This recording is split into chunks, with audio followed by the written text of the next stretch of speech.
तो फाइनली ढूँढ लिया आपने? हाँ, मुझे उम्मीद थी आप ढूँढ लोगे।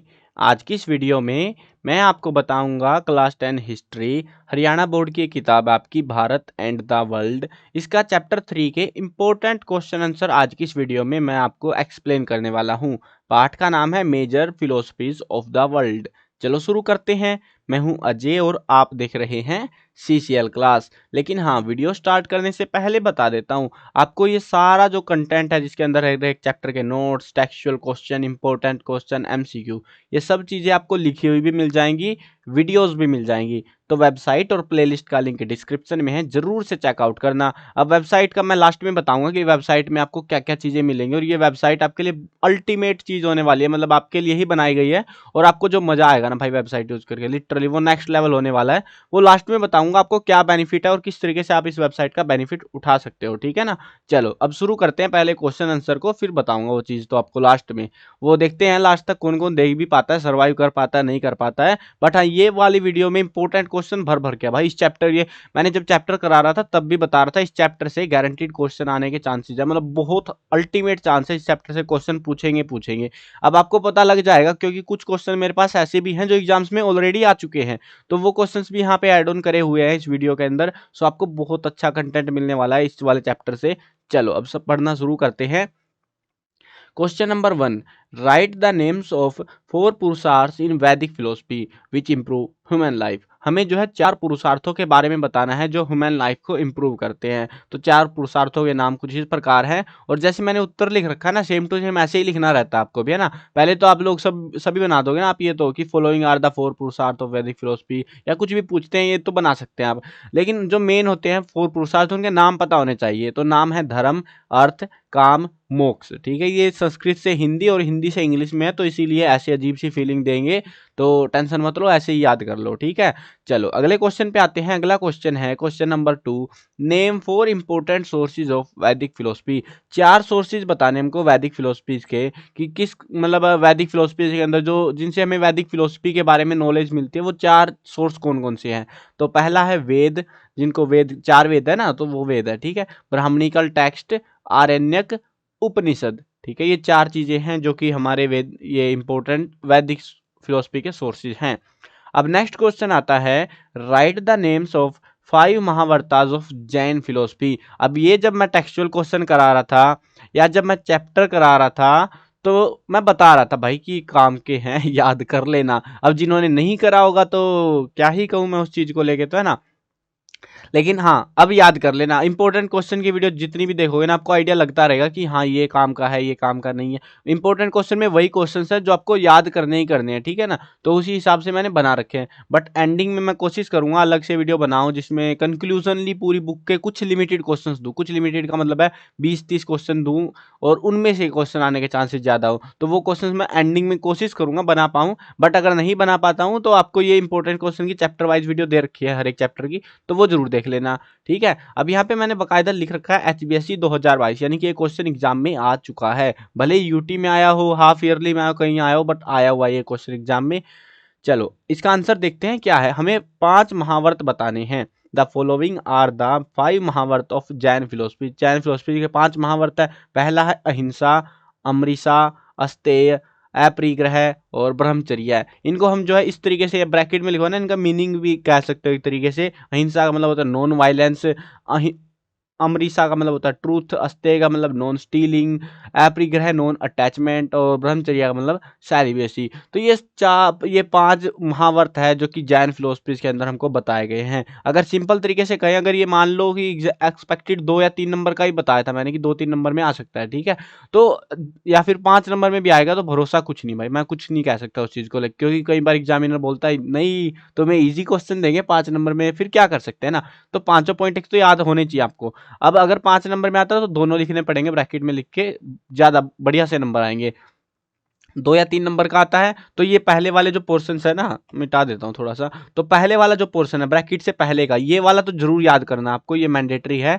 उसके बाद ये चाहो तो ये याद कर लेना हिंट्स के लिए, ठीक है ना।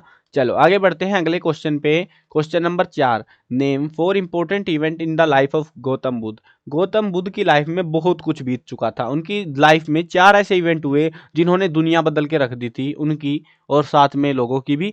तो वो 4 इवेंट बताने हैं। पहला है रीयूनिकेशन, यानी कि जब वो स्टार्टिंग में ज्ञान प्राप्ति हुआ वो चीज़ हुई थी ना, उस टाइम का जो इवेंट था वो, उसको रीयूनिकेशन कहते हैं। उसके बाद है स्पीच, फिर है टर्निंग द व्हील ऑफ धर्म, और उसके बाद आता है कंप्लीट निवारण। तो इस तरीके से 4 मेजर इवेंट, इंपॉर्टेंट इवेंट उनकी लाइफ में हुए थे।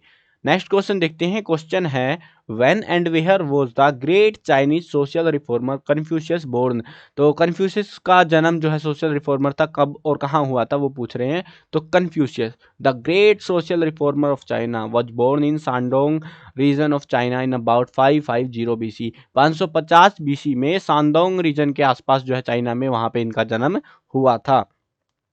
अगला क्वेश्चन देखते हैं। नेक्स्ट क्वेश्चन है what is the ultimate goal of all the philosophies. जो फिलोसफीज है उनका अल्टीमेट गोल क्या है। The ultimate goal of all the philosophies of the world is to make human life spiritual and superior. तो उनका जो ultimate goal है वो क्या है ऑल फिलोसफीज का वर्ल्ड में, ह्यूमन लाइफ को स्पिरिचुअल और सुपीरियर बनाना। और इसमें एक और ऐड कर सकते हो अगर चाहो तो, एंड अटेन सेल्वेशन, क्योंकि सेल्वेशन के लिए सारा कुछ प्रोसेस होता है ये सारा कुछ, तो सेल्वेशन भी ऐड ऑन कर सकते हो आप यहाँ पे। All the philosophy stress the need for virtue to build man's character. सभी जो है मैन कैरेक्टर को बिल्ड करने का यहाँ पे काम करते हैं, ठीक है ना। यहाँ पे सुपीरियर के साथ में ऐड कर सकते हो, तो हम मतलब ऐड कर सकते हो कि सेल्वेशन को, सेल्वेशन नाम का एक और पॉइंट ऐड कर सकते हो, स्पिरिचुअल, सुपीरियर एंड सेल्वेशन, ठीक है ना। सेल्वेशन ये ऐड कर लेना, ये ज़्यादा अच्छा सा लगता है, कूल सा लगता है थोड़ा। सेल्वेशन का भी मेन उनका मोटिव रहता था, ठीक है ना। चलो ये थे हमारा क्वेश्चन। अब अगला क्वेश्चन देखते हैं। Gayatri mantra is related to विच वेदा, यानी कि गायत्री मंत्र जो है वो किस वेद से लिया गया है। तो ये भी मस्त क्वेश्चन है भाई, प्यारा सा, ऋग्वेद से लिया गया है, ठीक है ना, ध्यान रखना इसको। अगला क्वेश्चन आता है name any 4 philosophies of the world and कहाँ गया भाई, एंड नहीं है यहाँ पे, कुछ मैंने कुछ सॉर्ट आउट करा होगा यहाँ पे ना। Name any 4 philosophies of the world है ये बस, ठीक है ना। एंड मतलब कुछ हटाया होगा, कोई क्वेश्चन होगा ये टेक्सचुअल में से, क्योंकि मैं क्या करता हूँ जनरली इस हिसाब से बनाता हूँ क्वेश्चन कि वो एग्जाम में भी आ जाए, है ना, वो भी तो चांस होना चाहिए ना। तो यहाँ पे 4 फिलोसफीज के नाम बताने, कोई सी के भी बता देना। ये 4 मैंने लिख दिए हैं आसान आसान सी, वैदिक फिलोसफी, जैनिज्म, बुद्धिज्म, जूडाइज्म, और भी बहुत सारी है, जोरोस्ट्रियन भी है ना, और भी अलग अलग बहुत सारी है, चाइना वालों की अलग अपनी। तो आप कोई सी भी 4 लिख लेना जो आपको याद आ जाए, ठीक है। वैसे ये ठीक ठाक ही क्वेश्चन है, ज़्यादा हाई चांसेस नहीं है उसके। जो अभी 8th क्वेश्चन है। नेक्स्ट क्वेश्चन देखते हैं। What are the similarities between Jainism and Buddhism. Jainism और बुद्धिज्म के अंदर क्या सिमिलैरिटी हमें देखने को मिलती है। Both philosophies oppose the Vedic rituals of the Vedas. ये जो है वैदिक कर्मकांड जो है उसका दोनों ही विरोध करती है। Both philosophies laid emphasis on non violence and virtue. दोनों ही जो है मतलब कि प्रमोशन करती है नॉन वायलेंस एंड वर्च्यू का, यानी कि अहिंसा कर मतलब कि लड़ाई मारकाट वो नहीं करना और पाप नहीं करने, तो उनका जो है वो प्रमोशन करती है।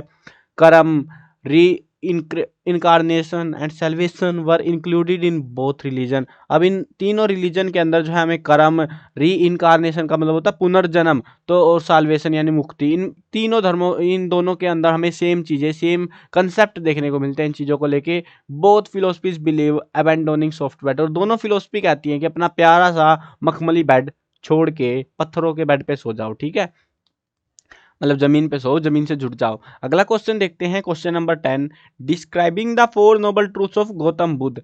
गौतम बुद्ध के बारे में हमको जो है कुछ 4 नोबल ट्रूथ बताने हैं जो उन्होंने बताए थे लोगों को। तो वो 4 truth, describe 4 noble truths of Gautam Buddha. Gautam Buddha ने जो ज्ञान दिया था ना लोगों को नोबल ट्रूथ्स का, वो हमको बताने हैं सच्चाई के बारे में। Following are the description of 4 noble truths of Gautam Buddha. पहला है suffering, birth, death, union, separation, profit, loss are all sorrows in the world. मतलब कि जन्म, मृत्यु, इकट्ठा होना, अलग हो जाना, फायदा, हानि, सब के सब दुख हैं इस दुनिया के अंदर। अब उसके बाद बताया था उन्होंने कोज ऑफ सफरिंग, इन दुखों का कारण क्या है। The cause of all kind of sorrow is trishna और डिजायर, यानी कि हमारी जो इच्छाएं हैं जिसको हम तृष्णा कहते हैं हिंदी में, तो वही है इनका कर्ता धर्ता, और उसी के कारण ये सारा कुछ हमें देखने को मिलता है। अगला जो है वो है सेसेशन ऑफ सफरिंग, यानी कि suffering can be removed by the cessation of craving और बाय कंट्रोलिंग ऑफ डिजायर्स, यानी कि जब जो हमारे दुख है उनसे हम मुक्ति कैसे पा सकते हैं, उनसे हम मुक्ति कुछ इस तरीके से पा सकते हैं कि हम हमारे जो है डिजायर्स को कंट्रोल कर पाए, है ना। अगर कंट्रोल कर ली तो हमारे सारे दुख खत्म हो जाएंगे। वेज टू रिमूव सफरिंग, अब तरीके क्या है उसको, मतलब आप जो दुख है डिजायर्स को कंट्रोल करोगे कैसे, तो उन्होंने बताया अपना प्रमोशन करते हुए, there is a path of victory over sorrows and that is called Ashtamarg, जिसको हमने अष्टमार्ग नाम दिया है। तो उन्होंने एक ऐसा ही रास्ता हमको बताया था। नेक्स्ट क्वेश्चन देखते हैं। क्वेश्चन बहुत ही खूबसूरत और प्यारा सा क्वेश्चन है, इंपॉर्टेंट भी है। Describe the eight folded path shown by Gautam Buddha. ये क्वेश्चन है कि हमें जो है मतलब एट फोल्डेड जो पाथ है ना उसको एक्सप्लेन करना है। ये क्वेश्चन अगर आएगा एग्जाम में तो बड़ा क्वेश्चन आएगा, छोटा क्वेश्चन हमें इसमें से देखने को नहीं मिलने वाला। अगर आप एक्सपेक्ट कर रहे हो ना कि छोटा सा क्वेश्चन आ जाएगा, तो ऐसा कुछ नहीं होने वाला है ना। चलो देखते हैं इसके अंदर क्या मिलेगा हमको। Gautam Buddha said that craving should be eradicated to attain nibbana or salvation, and to this end a man should follow the eightfold path. The following are the eightfold path. अब देखो ये थोड़ा सा अजीब लगेगा भाई, इतना सारा क्यों लिखेंगे हम, तो हमें तो eightfold path एक्सप्लेन करना है। तो आप डायरेक्टली यहाँ से भी स्टार्ट कर सकते हो आंसर को। The following are the eightfold path ये है हमारे, ठीक है। यहाँ पे मैंने बस स्टार्टिंग में ये बताया कि उन्होंने निवारण अटेन करने के लिए, सेल्वेशन के का जो तरीका है उसके लिए बताया कि एक इंसान को, एक व्यक्ति को जो है एट फोल्डेड पाथ को फॉलो करना चाहिए, बस और कुछ अलग नहीं है यहाँ पे, ठीक है। चलो पहला है राइट अंडरस्टैंडिंग, वर्डों से समझ लो। मैं आपको जो है ना याद करने में सिंपल तरीका बताता हूँ इस क्वेश्चन को, क्योंकि एग्जाम में आ सकता है, चांसेस हैं। सो यहाँ पे राइट अंडरस्टैंडिंग मतलब ये टाइटल याद कर लो, इससे आपको सारा समझ आ जाएगा। अगर याद कर सकते हो तो समझना आपके, मतलब एक्सप्लेन करना आपके हाथों में। फिर देखो राइट अंडरस्टैंडिंग, सही तरीके से समझो। क्या समझना है? Belief in the four noble truths arises by distinguishing between truth, untruth, sin and virtue. हमको जो है सच, झूठ, पाप, पुण्य, इनके अंदर फर्क करना आना चाहिए, यानी कि हमारे अंदर सही अंडरस्टैंडिंग उन चीजों को लेके होनी चाहिए। दूसरा है राइट थॉट, थॉट का मतलब क्या होता है? सोचना। तो वही है taking a resolution to stay away from craving for mental and moral development. हमें जो है मेंटल यानी कि दिमागी तौर पे और आध्यात्मिक तौर पे जो है मोरल्स वैल्यू, नैतिक तौर पे कहते हैं उसको, तो वो उनकी तरक्की भी, विकास भी उनका हमें करते रहना चाहिए। नेक्स्ट पॉइंट आता है वो है राइट स्पीच, यानी कि स्पीच का मतलब होता है बोलना, सही बोलना। सही कैसे बोलते हो? सच बोलो, मीठा बोलो, प्यारा बोलो, वही तो होता है। Always speak truthfully and sweetly, हमेशा जो है ट्रूथफुली यानी कि सच्चाई के साथ बोलो, और स्वीटली प्यार से बोलो, ताकि मन मोहित हो जाए किसी का। अगला क्वेश्चन देखते हैं। राइट एक्शन, मतलब क्वेश्चन बोल रहा हूँ यार, अगला पॉइंट है हमारा right action. Always doing true and good deeds, हमेशा जो है अपना सही काम करना है, सही तरीके से वो काम आपको करना है। नेक्स्ट पॉइंट है right livelihood, adopting appropriate methods for one's livelihood, यानी कि हमको जो है सही तरीके को अपनाना है। इस लिवलीहुड को, अपने दिनचर्या, जो अपना जीवन यापन करना है, उसके लिए हमको सही मेथड को अप्लाई करना पड़ेगा। नेक्स्ट पॉइंट हमारा वो है राइट एफर्ट। राइट एफर्ट यानी कि सही प्रयास हमको यहाँ पे करने हैं। तो उसके लिए हमको क्या करना है? To try to make oneself good and to work diligently to put the body in good condition, यानी कि हमको हमारे शरीर को, यहाँ पे क्या कह रहे हैं, हमको जो है प्यार से अपने शरीर को खूबसूरत तरीके से काम करवाना है। अच्छे काम हमको करवाने हैं, शरीर को अच्छी चीजें, अच्छी चीजों में काम लगाना। मतलब हमारा जो शरीर है ना, काम तो उसको करना ही है, लेकिन उसको जो है अच्छे कामों के लिए उसको लगाना है, ठीक है। जो काम कर रहे हैं हम बेसिकली वो अच्छे होने चाहिए, वही चीज है ये। राइट माइंडफुलनेस, यानी कि हमारा जो दिमाग है, सोच है, वो सही होनी चाहिए। और always remembering your mistake and trying to act with prudence and caution, हमेशा जो है कोशिश करो अपनी मिस्टेक्स को रिमेंबर, हमेशा जो गलतियां करी है उनको याद करो और उनको ठीक करने की कोशिश करो, और सावधानियां बरतो उस गलती को, ताकि वापस से वो ना हो जाए। राइट कंसंट्रेशन, सही कंसंट्रेशन होनी चाहिए।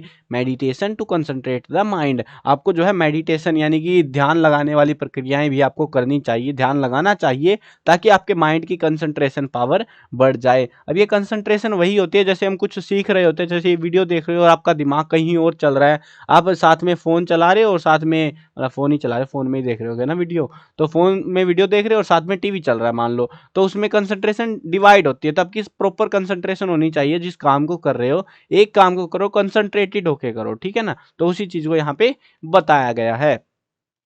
नेक्स्ट क्वेश्चन देखते हैं। क्वेश्चन है ब्रीफली एक्सप्लेन द वैदिक लिटरेचर। वैदिक लिटरेचर को ब्रीफली यानी कि डिटेल के साथ में हमें एक्सप्लेन करना है। इस क्वेश्चन को एक और तरीके से पूछा जा सकता है, what is Vedas, how many type are these, describe in detail. यानी कि वेद क्या है, वेद कितने प्रकार के होते हैं, उस चीज को डिटेल में डिस्क्राइब करो हमको। दोनों क्वेश्चन सेम ही है, लेकिन उत्तर सेम है, क्वेश्चन अलग अलग पर्सपेक्टिव से पूछ सकते हैं। तो आपको क्वेश्चन समझ में आना चाहिए पहले, उसके बाद उत्तर लिखना है, ठीक है ना। कहीं आप पहले ये सोच लो कि हाँ इसमें तो यही आएगा बस, तो पहले समझना है क्वेश्चन में पूछ क्या रखा है, वही चीजें दो, फालतू की चीजें देने की जरूरत नहीं होती क्वेश्चन में कभी भी। वैसे भी यार हिस्ट्री के क्वेश्चन मैंने देखा है बहुत बड़े बड़े बनते हैं और दिमाग खराब हो जाता है। आप तो 10th में आए हो, पिछले साल जो पहले एनसीईआरटी की बुक्स थी ना भाई, उनमें इनसे भी बड़े बड़े आंसर्स थे भाई। हिल गया था मैं खुद ही देख के, ये क्या मजाक चल रहा है, कैसे ही लिखेंगे हम इनको। लेकिन इनमें फिर भी बेटर है उनसे, तो उस हालात से तो थोड़ा बेहतर ही है ये बुक हमारी। चलो समझते हैं इस वाले को। खूबसूरत प्यारा सा क्वेश्चन है। The Vedas are the oldest authentic sacred and philosophical literature in the world. जो वेद है हमारे वो कई चीजें हैं इसके अंदर। वेदास आर द ओल्डेस्ट सबसे प्राचीन ग्रंथ है, ऑथेंटिक भी है यानी कि प्रमाणिक तौर पे, सैक्रेड पवित्र भी है, एंड फिलोसफिकल लिटरेचर और जो साहित्य है हमारा वेदों का वो सारा संसार का साहित्य हमें इसमें देखने को मिलता है। द बेसिक फाउंडेशन ऑफ वैदिक फिलोसफी इज वेदास। जो वैदिक फिलोसफी है वो पूरी वेदों के ऊपर डिपेंड है। 4 वेद है हमारे पास जो। According to Indian belief Vedas are eternal and they are the voice of God. अब इंडिया के लोग जो है, इंडियन लोग जो है वो क्या बिलीव करते हैं कि जो वेद हैं वो इटर्नल है। इटर्नल का मतलब होता है अमर या शाश्वत, जो है कभी खत्म नहीं होने वाले वो हैं, और वो भगवान की आवाज है, भगवान ने उन वेदों को लिखा हुआ है। There are 4 Vedas. तो यहाँ पे पूछा था ना how many type are these, कितने प्रकार के होते हैं, या फिर डिटेल में एक्सप्लेन करना है तो सारा ही बताना पड़ेगा। तो ये 4 प्रकार के होते हैं हमारे पास में, ठीक है। पहला है ऋग्वेद। ऋग्वेद सबसे पुराना वेद है हमारा। This is the oldest Vedic text. सबसे पुराना वैदिक टेक्स्ट यही है हमारा। It contains mantras to invoke the god. इसके अंदर मंत्र लिखे हुए हैं, किसको? इन्वोक द गॉड, भगवान बुलाने के। भगवान को बुला सकते हो मंत्र का आह्वान करके। जैसे आपने कुछ पुराने नाटक वगैरह देखे होंगे ना, वो मंत्र उच्चारण करते हैं, तपस्या करते हैं ताकि भगवान आए उनको वरदान दे, वो वाली चीजें। तो वो वाली चीजें इसमें मिलेंगी आपको। Gayatri mantra is one of the mantras of this Veda. और गायत्री मंत्र इन्हीं वेदों में से है, इसमें इसी वेद से लिया गया है गायत्री मंत्र, जो आप स्कूल में गाते रहते हो। It has 10 mandals and 10,552 मंत्राज। इसके अंदर 10 मंडल है और 10,552 मंत्र हमें देखने को मिलते हैं। In its first Mandal it is said that truth God is one. इसके पहले मंडल में बताया गया कि भगवान एक ही है। Scholar call him by many names. Scholar जो है उनको अलग अलग नामों से जानते हैं। दिस इज द ओल्डेस्ट वेद। ये सबसे प्राचीन वेद है हमारा, ठीक है ना। अब ये जो क्वेश्चन है ये बड़ा क्वेश्चन ही बनेगा, जो कि आपको देखने को लग रहा होगा 5 नंबर का क्वेश्चन आएगा। छोटा क्वेश्चन एक्सपेक्ट मत करना इसमें से, ठीक है। अगर कोई एक पार्टिकुलर वेद पूछ लिया तो प्रोबेबली 2 नंबर में एक वेद के बारे में पूछ सकते हैं कि ऋग्वेद को एक्सप्लेन करो, explain Rigveda, explain Yajurveda, explain Samaveda, explain Atharvaveda. ऐसे पूछ लिया तो 2-2 नंबर का क्वेश्चन बनेगा, उससे बड़ा नहीं आएगा। लेकिन अगर पूरा क्वेश्चन पूछ लिया ना वेदों के बारे में तो 5 नंबर से छोटा नहीं बनेगा फिर ये, ठीक है, ये समझ लो आप। चलो नेक्स्ट जो क्वेश्चन है, सॉरी नेक्स्ट जो पॉइंट है, जो वेद है हमारा वो है यजुर्व वेद। इन दिस वेद कर्म इज द मेन। इस वेद के अंदर कर्म हमारे मेन है। It has 40 chapters and total of 1975 मंत्राज। इसके अंदर 40 चैप्टर हैं और 1975 मंत्र देखने को मिलते हैं। मोस्टली द मंत्राज ऑफ यज्ञ। और जो ज्यादातर मंत्र हैं वो यज्ञ के ही बने हुए हैं, यज्ञ हवन कुंड वगैरह होते हैं ना, वो उन चीजों के ही मंत्र हमें देखने को मिलते हैं। इट है इज डिवाइडेड इनटू 2 पार्ट्स। इसको 2 भागों में बांटा हुआ है, शुक्ल यजुर्वेद एंड कृष्ण यजुर्वेद। इस जो 2 नाम है, पहला है शुक्ल और दूसरा है कृष्ण यजुर्वेद, ठीक है ना। अब एक चीज और ध्यान रखना, इस क्वेश्चन को जब आंसर को जब याद कर रहे हो ना तो इसको अच्छे से याद करना, क्योंकि इसमें से छोटे छोटे क्वेश्चन पूछ सकते हैं। जैसे कि यज्ञ के मंत्र कौन से वेद में है, सबसे पुराना वेद कौन सा है, ये गायत्री मंत्र कौन से वेद से लिया गया है ना। तो ऐसे ऐसे सिंपल सिंपल प्यारे प्यारे से क्वेश्चन इसमें बन सकते हैं। या पूछ ले यजुर्वेद के 2 पार्ट के नाम बता दो, तो अगर आपने आंसर ये वाला याद करा और आप बोलोगे भाई ने तो बताया ही नहीं था कि उसको भी याद करना, तो ऐसे छोटे छोटे क्वेश्चन वो अपने मन से कुछ भी बना सकते हैं। तो उस चीज का ध्यान रखना, आंसर को सही से याद करना। अब इसके बाद जो क्वेश्चन आएंगे वो बहुत खूबसूरत आएंगे, क्योंकि वो सारे एग्जाम्स में आ चुके हैं ऑलरेडी, ठीक है ना। चलो बढ़ते हैं आगे सामवेद के ऊपर। This Veda is the origin of Indian music. ये वेद जो है इंडियन म्यूजिक जो संगीत है उसका ओरिजिन है। It contains mantras in musical form. इसके अंदर जो मंत्र है वो म्यूजिकल फॉर्म में है। जैसे भगवान की प्रार्थनाएं है ना बहुत सारी, तो वो कैसे आती है, जैसे हम गाते हैं उनको ऐसा मजा सा आता है, सुर ताल से बन जाते हैं। तो वही मंत्र जो है वो सामवेद से लिए हुए हैं, वो प्रार्थनाएं वगैरह। It contains 1875 mantras for worshipping the deity, जिसके अंदर भगवानों की पूजा करने के लिए 1875 मंत्र दिए हुए हैं। Most of the hymns in Samaveda are taken from Rigveda, और जो भी ये मंत्र वगैरह है जो लिरिकल फॉर्म में है, लिरिक्स की फॉर्म में, तो वो ज्यादातर जो है ऋग्वेद से ही लिए गए हैं। नेक्स्ट है वो है हमारा अथर्ववेद। ये ऑलराउंडर प्लेयर है, इसको सब पता है, सब कुछ पता है इसको। जैसे आपको सब कुछ पता है ना, आपको हिंदी आती है, इंग्लिश आती है, मैथ आता है, साइंस आती है, सोशल साइंस आती है, और एक्स्ट्रा एक्सेप्शनल सब्जेक्ट भी आते होंगे कुछ कुछ। तो ऐसे ही जो है ये अथर्ववेद भी है हमारा। This Veda is a compilation of solution to the problem related to common man. यहाँ पे जो आम बंदा है, आम इंसान है, उसकी प्रॉब्लम्स का सारा सॉल्यूशन इसमें मिलेगा। And the rules of life and society, जो जिंदगी और समाज के जो रूल्स है, कानून बने हुए हैं, उनके बारे में भी इसमें एक्सप्लेन किया गया है। This Veda preaches the knowledge of Brahman and also explain the way of salvation.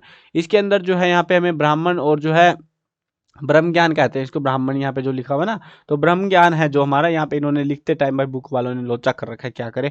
तो ब्रह्म ज्ञान का और साथ में सेल्वेशन का तरीका बताया गया। जैसे कि अलग अलग सोर्सेज थे ना, अलग अलग फिलोसफीज के अंदर, फाइनली वे तो क्या, फाइनली क्या चाहिए था उनको, सेल्वेशन। और उसी सेल्वेशन को यहाँ पे इस मंत्र के अंदर यहाँ पे हमें एक्सप्लेन किया गया है इस वेद के अंदर। It contains knowledge related to mathematics, science, Ayurveda, sociology, agriculture, medical science, disease, सारा ही कुछ इसमें भर रखा है भाई, सब कुछ, हर प्रकार का ज्ञान मिल जाएगा इन मंत्रों में। इट कंटेन्स 5987 मंत्र है, जिसके अंदर 5987 मंत्र हैं, जो कि कुछ ज्यादा ही है ना। चलो आगे बढ़ते हैं नेक्स्ट क्वेश्चन पे। नेक्स्ट क्वेश्चन है, what was the name of the book of Taoism of China. यानी कि ताओ धर्म, ये ताओइज्म है, मतलब ताओ धर्म की बात हो रही है, तो चाइना का जो ताओ धर्म है उसकी एक किताब है, उसका नाम बता दो भाई। क्या क्वेश्चन पूछा एग्जाम वालों ने, ये सारे क्वेश्चन एग्जाम में आए हुए हैं, देखो 2022 के पेपर में आया था ये।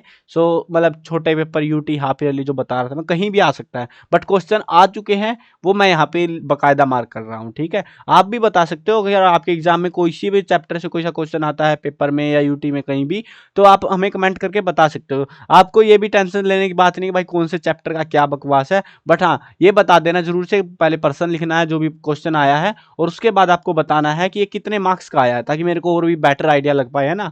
तो मैं बकायदा लिख भी दूंगा ब्रैकेट में कि ये 3 मार्क्स का। अब एक भाई ने बताया था, कुछ एक भाइयों ने, तो दिक्कत क्या हुई वहां पे, यार मार्क्स तो बताए ही नहीं उन्होंने कितने नंबर के आए हैं, ठीक है। ये तो ऐसे ऐसे तो देख के पता लग जाता है कि नंबर के आए हैं, बाकी देखेंगे आगे पढ़ते चलेंगे, समझ भी आ जाएगा, ठीक है। ये इस बुक का नाम याद रख लेना तुम, ताओ ती चिंग। क्या है, ताओ ती चिंग, भाई चाइनीज नाम है, टेंशन मत लो, ऐसा ही मिलेगा। Next question, what is meant by the word Jina. जिन जो वर्ड है उसका मतलब क्या है, उसको बता दो। The word jinn is derived from the root ji, which means to conqueror. Hence, jinn means conqueror of the senses. यानी कि जिन का मतलब क्या हो गया हमारा, conqueror of senses, अपनी जो इंद्रियां हैं उनको जीतने वाला। जिन का, जी का मतलब जो जिन है ना, ये जिन का मतलब होता है जीतना, टू conqueror कहते हैं जिसको, conqueror मतलब जीतना या विक्ट्री भी कह लो एक तरीके से, लेकिन ये वर्ड यही लिखना है, ठीक है, वो ध्यान रखना। चलो अगले क्वेश्चन पे आते हैं। Briefly right the important teaching of Jainism. Jainism की इंपॉर्टेंट टीचिंग बता दो, ठीक है ना। अब ये ऑलमोस्ट सेम है, वो जो 5 महावर्त थे ना जैनिज्म के, वो सेम चीजें वहीं पे वही चीजें लिखी हुई है, बट यहाँ पे एक्सप्लेन कर दी है। अभी एक्सपेक्ट करो 5 नंबर में आया होगा मेरे हिसाब से तो, ठीक है। चलो यहाँ पे क्वेश्चन देखते हैं, मतलब आंसर देखते हैं। टीचिंग ऑफ जैनिज्म क्या है, पहला है non violence, not having a feeling of violence towards anyone by mind, deed, word is real non violence. तो अपने किसी भी तरीके से, दिमाग से या इरादे से, कैसे भी करके जो है आपको किसी को जो है हिंसा नहीं करनी है ना, मतलब हिंसात्मक भाव आपका नहीं होना चाहिए किसी भी प्रकार से। अमरीसा, everyone should speak the truth in every situation, कुछ भी हो जाए आपको सच ही बोलना है। Asteya, one should not take or desire anything from another person without permission. इसका मतलब होता है, ऐसे नहीं है कि किसी ने कुछ बोला नहीं, तुम चलो मेरा पड़ोसी है मैं सामान लेके चल दिया अपना, ऐसा नहीं है। बिना परमिशन के तुम उससे उसका कुछ भी सामान नहीं लोगे, ठीक है ना, और या फिर इच्छा भी नहीं करोगे तुम उसको लेने के, ऐसे अपना मतलब बिना पूछे उससे, ठीक है। चलो नेक्स्ट है हमारा पॉइंट, वो है अपगृह है। One should not collect more things than is necessary. अपगृह का मतलब होता है ज्यादा इकट्ठा नहीं करना, जो चीज आपको जितनी चाहिए वो उतनी लो, और फालतू इकट्ठी नहीं करने का। इसके अंदर कैपिटल भी इंक्लूड की जाती है, मतलब कैपिटल राजधानी वाली नहीं, पैसे वाली भाई, धन, रोकड़ा, तो वो भी ज़्यादा इकट्ठा नहीं करने के लिए बोलते हैं कि आपको जितना रिक्वायर्ड है उतना इकट्ठा करो और उसके बाद चुपचाप के बैठ जाओ। ब्रह्मचर्य, obtaining knowledge and power by staying away from attachment and lust and not using anything excessively and keeping control over the senses is कैलिबेसी। यानी कि अब यहाँ पे क्या बता रखा है कि ऑब्टेनिंग नॉलेज, आपको ज्ञान प्राप्त करना है, and power bye staying away from attachment, किसी भी प्रकार के लगाव से आपको दूर रहना है, and lust and not using anything excessively, किसी भी चीज़ का ज़्यादा इस्तेमाल नहीं करना आपको, and keep controlling over senses, और अपने सेंसेस, अपनी इंद्रियों के ऊपर आपको काबू रखना है, उसी को कहते हैं सेलिबेसी या ब्रह्मचर्य, उसी को हम ब्रह्मचर्य कहते हैं। तो ये चीज़ है हमारे, ये 5 पॉइंट है, पांचों ध्यान रखने हैं, ठीक है। अगला क्वेश्चन देखते हैं। अगला क्वेश्चन हमारा, ये खूबसूरत सा क्वेश्चन था, ये मजा आ गया मेरे को देख के, मतलब क्वेश्चन को किस तरीके से रिप्रेजेंट करके आपसे पूछा गया है। What were the reason for the rise of Buddhism, throw light on the main teachings of this religion. आपको जो है इस रिलीजन की मेन टीचिंग्स को फोकस करना है और पहले बताना है कि रीजन बताना है बुद्धिज्म के राइज होने का, ठीक है। तो पहले रीजन करते हैं और उसके बाद लाइट फेंक के मारते हैं उसको। छठा, मतलब 6th century BC, Gautam Buddha was born. He raised his voice against orthodoxy and social complexity and founded the Buddhist philosophy। जो उस समय का जो, मतलब बोल सकते हो कि वहां पे समाज के अंदर बहुत सारी चीजें चल रही थी, रूढ़िवादिता समाज में, मतलब अलग अलग पंगे चल रहे थे, कॉम्प्लेक्स हो चुका था समाज, जटिल हो चुका था। तो वो चीजों से बाहर निकालने के लिए गौतम बुद्ध, जो 6ठी BC के आसपास उनका जन्म हुआ था, और उन्होंने फाइनली बुद्धिस्ट फिलोसफी को बनाया था इस चीज के लिए, ताकि लोग इन नौटंकियों से बाहर निकल सके और सच्चाई को समझ सकें, ठीक है। अब यहाँ पे हमें बताना है मेन टीचिंग ऑफ बुद्धिज्म। उसके बाद हमसे यही पूछा ना, throw light on the main teaching of this religion. Main teaching है बुद्धिज्म की 8 फोल्डेड पाथ, ठीक है। क्या 8 फोल्डेड पाथ? 8 फोल्डेड पाथ अगर याद नहीं है तो हम वापिस चलते हैं, 16वें क्वेश्चन याद रखना अभी थोड़ी देर के लिए। अभी यहाँ नहीं है भाई, ये याद है आपको, describing the 8 folded path shown by Gautam Buddha. अब ये तो हो गया प्यारा सिंपल क्वेश्चन जो कि बुक में पूछा हुआ है टेक्सचुअल वालों में। अब इन्होंने क्या पूछा, किस तरीके से पूछा, लेकिन आंसर वही है, सेम टू सेम है आपका, ये देख लो तुम, है ना। वही 8 फोल्डेड पाथ है, 8 तरीके है ना, देखो 1 2 3 4 5 6 7 और 8, है ना। तो यही 8 तरीके तो हैं जो कि आपको बताने हैं, वही है मेन टीचिंग उनकी 8 फोल्डेड पाथ वाली बुद्धिज्म की, ठीक है। तो वो आंसर वहां का वैसे का वैसे यहाँ पे चिपका देना है और ऊपर बस ये थोड़ा सा आपको लिखना पड़ेगा, ठीक है। इस तरीके से ये क्वेश्चन एग्जाम में पूछा गया था। अगला क्वेश्चन देखते हैं। जब क्वेश्चन अब हमारे ऑलमोस्ट खत्म हो गए, 2 क्वेश्चन और बचे हैं जो कि एग्जाम में आए थे। How many characteristics of religion are explained in scriptures. Scriptures होते हैं ग्रंथ वगैरह, तो उन ग्रंथों के अंदर जो है कैरेक्टरिस्टिक, रिलीजन की, एक धर्म की कितनी कैरेक्टरिस्टिक बताई गई हैं, तो वो बताई गई है 10 कैरेक्टरिस्टिक। ये मेरे को ढूंढने में भाई थोड़ा टाइम लगा, बट हमने ढूंढ निकाला। ये क्वेश्चन खतरनाक सा आया हुआ था। अगला क्वेश्चन है, ये क्वेश्चन सुन के तो मेरे को खुद हंसी आ गई थी। At what age did Confucius get a government job.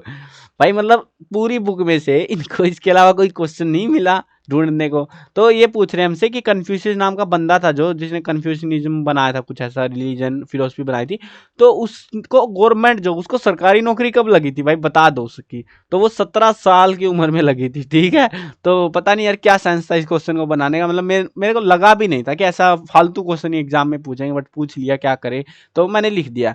अब हाँ, चैप्टर में इंपॉर्टेंट क्वेश्चन इस चैप्टर के तो हो चुके हैं आपके, लेकिन हाँ एक चीज बता देता हूँ। एक तो आपका अगर एग्जाम होता है यूटी, हाफ ईयरली, कहीं भी होता है, ठीक है, तो आपको कमेंट में बता देने क्वेश्चन आंसर। और जो मैंने स्टार्टिंग में बोला था कि वेबसाइट पे क्या मिलेगा, है ना, तो वेबसाइट पे आपको ये मिलेगा, ये जो 18 क्वेश्चन है ना, ये अपडेट होते रहेंगे टाइम के साथ में। यूटी हुआ, हाफ ईयरली, फाइनल पेपर। अगर वीडियो बाद में देख रहे हो, जिन स्टूडेंट जो अभी बिल्कुल वीडियो लॉन्च होते ही देख लिया, उनके तो कोई दिक्कत ही नहीं है, लेकिन जिन्होंने बाद में देख रहे हो, या बाद में भी अगर आप आ रहे हो, अगर मान लो स्टार्टिंग में वीडियो देख लिया, क्योंकि 3rd चैप्टर है यार, ऑब्वियस सी बात है।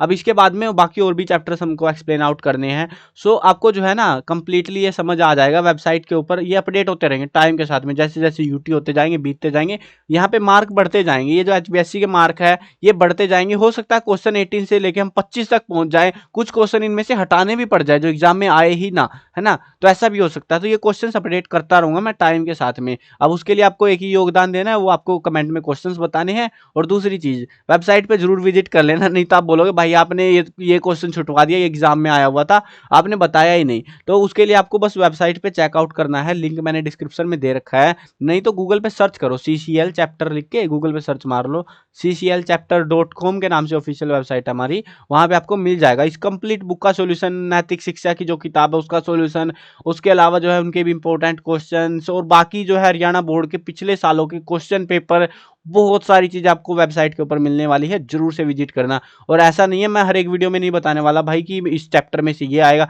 मतलब बार बार बताऊंगा कि इस वेबसाइट आखिर में कि इस वेबसाइट में ये मिलेगा वो मिलेगा, ऐसे आपको अटेम्प्ट करना है, तो वो चीज़ मैं बार बार नहीं बताने वाला। सो इस वीडियो में बता दे रहा हूँ स्टार्टिंग सी में ही, है ना, बाद में फिर टाइम मिले ना मिले, ध्यान रहे ना रहे, तो वेबसाइट को जरूर चेकआउट कर लेना आप। वहाँ पे आपको सारे जो अपडेट होंगे ना क्वेश्चन, वो सारे आपको वेबसाइट पे ही मिलेंगे, वीडियोज अपडेट नहीं होंगी बार बार। अगर ज़्यादा ही क्वेश्चन आ गए किसी चैप्टर से तो अपडेट कर दूंगा मैं वीडियो को भी, ठीक है, लेकिन अगर ऐसा नहीं होता है तो वेबसाइट पे अपडेटेड जरूर मिलेंगे आपको क्वेश्चंस, तो वहां पे चेकआउट कर लेना, ठीक है, वहां से याद कर लेना, लिखा हुआ है सब कुछ, कोई लॉगिन नहीं करना, कुछ नहीं है भाई, simple clear neat clean website है, कोई फालतू की नौटंकीबाजी नहीं है, तो वहां विजिट कर लेना, ठीक है। वीडियो खत्म करते हैं, मैं कवर करने वाला हूं क्लास 1 से लेके 12th तक सभी सब्जेक्ट की video, Hindi medium English medium दोनों में होने वाली है, तो सब्सक्राइब करो, साथ में घंटी दबाओ, ताकि कोई भी अपडेट आए आपको बिल्कुल टाइम से मिल जाए। यार पता है मेरे को तुम सब्सक्राइब नहीं करते, कर लिया करो सब्सक्राइब, तुम मेहरबानी कर दो यार थोड़ी सी मेरे ऊपर भी। और क्वेश्चंस बताना बिल्कुल मत भूलना अगर एग्जाम में आते हैं, अगर एग्जाम से पहले देख रहे हो तो, ठीक है। और जिसने लास्ट तक ये वीडियो देखी है कमेंट में बताओ भी, ठीक है, देखते हैं किस किसने देखी है, कौन सुन के गया सारी चीजें। चलो मिलते हैं नई वीडियो में, बाय बाय।